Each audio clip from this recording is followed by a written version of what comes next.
एक साधारण गांव, एक असाधारण मन और एक युवक जिसकी किस्मत बदलने वाली थी।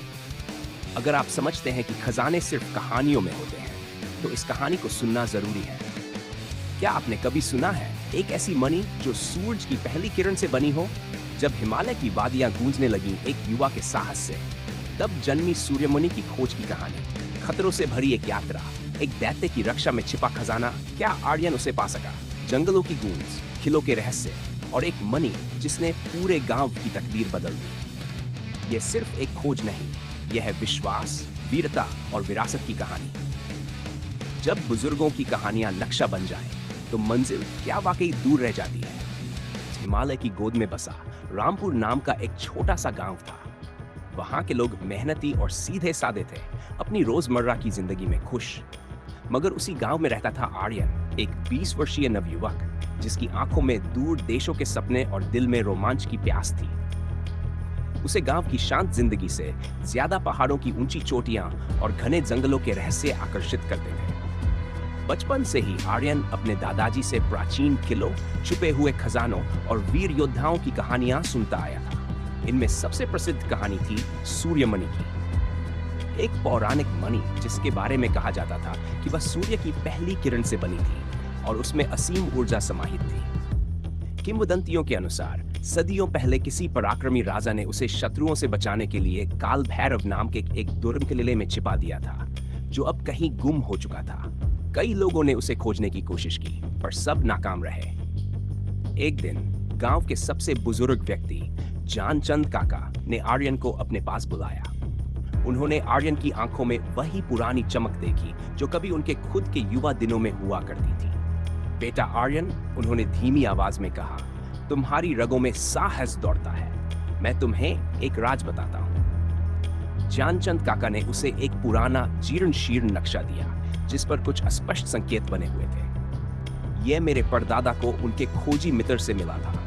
कहते हैं यह काल भैरव किले तक पहुंचने का मार्ग दिखाता है। सूर्यमणि कोई कल्पना नहीं है बेटा, वह सचमुच अस्तित्व में है। आर्यन का दिल जोरों से धड़कने लगा। यही तो वह अवसर था जिसका उसे इंतजार था। उसने जानचंद काका को धन्यवाद दिया और प्रण लिया कि वह सूर्यमणि को अवश्य खोज निकालेगा। अगले ही दिन भोर की पहली किरण के साथ आर्यन ने अपनी यात्रा आरंभ की। उसने कुछ जरूरी सामान, रस्सी, मशाल, सूखा भोजन, पानी और वह नक्शा अपनी पीठ पर लाद लिया। गांव वालों ने उसे विदाई दी। उनकी आंखों में चिंता और आशा दोनों ही थी। नक्शे के सहारे आर्यन घने जंगलों में घुस गया। ऊंचे ऊंचे पेड़ सूरज की रोशनी को भी धरती तक पहुंचने से रोक रहे थे। जंगली जानवरों की डरावनी आवाजें गूंज रही थी, पर आर्यन का निश्चय अटल था।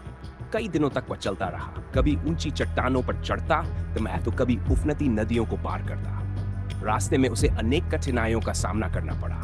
एक बार वह बाल बाल एक गहरे गड्ढे में गिरने से बचा, तो दूसरी बार जहरीले सांप से उसका सामना हुआ। पर हर बाधा उसके संकल्प को और मजबूत करती गई। लगभग एक सप्ताह की कठिन यात्रा के बाद नक्शे पर बना एक विशेष चिन्ह उसे एक विशाल पर्वत श्रृंखला के पास ले आया। यहीं कहीं काल भैरव का किला होना चाहिए था। उसने ध्यान से चारों ओर देखा।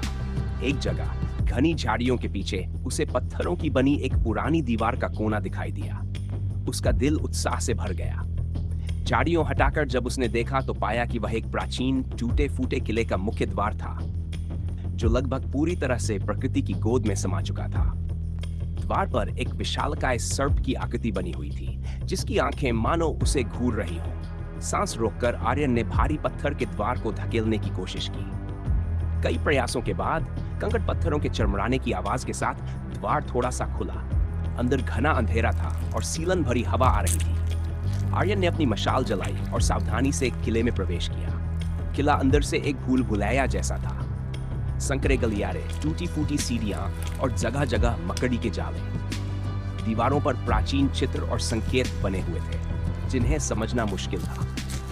आर्यन नक्शे और अपनी सूझबूझ का सहारा लेते हुए आगे बढ़ता रहा। उसे कई बाधाओं का सामना करना पड़ा। कहीं जमीन धंस जाती थी, तो कहीं नुकीले भाले दीवारों से निकल आते थे। एक बार तो उसे एक विशाल पत्थर के गोले से भी बचना पड़ा, जो एक गलियारे में लुढ़कता हुआ आ रहा था। घंटों की खोजबीन के बाद वह किले के मध्य भाग में स्थित एक विशाल कक्ष में पहुंचा। कक्ष के बीचों बीच एक ऊंचा चबूतरा बना हुआ था और उस चबूतरे पर, हाँ, वही थी, सूर्यमणि, एक मध्यम आकार का अंडे के समान दिखने वाला पत्थर जो स्वयं ही एक दिव्य सुनहरी आभा बिखेर रहा था।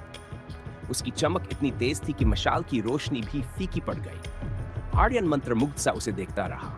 उसे अपनी आंखों पर विश्वास नहीं हो रहा था। जैसे ही आर्यन ने सूर्यमणि को उठाने के लिए हाथ बढ़ाया, चबूतरे के चारों ओर जमीन कांपने लगी। पत्थर के सरकने की आवाज आई और चबूतरे के नीचे से एक भयानक गर्जना सुनाई दी। इससे पहले कि आर्यन कुछ समझ पाता, एक विशालकाय पत्थर का बना दैत्य जैसा प्रहरी चबूतरे के पीछे से प्रकट हुआ। उसकी आंखें लाल अंगारों सी दहक रही थी और उसके हाथ में एक भारी पत्थर की गदा थी। लगता था यही सूर्यमणि का अंतिम रक्षक था।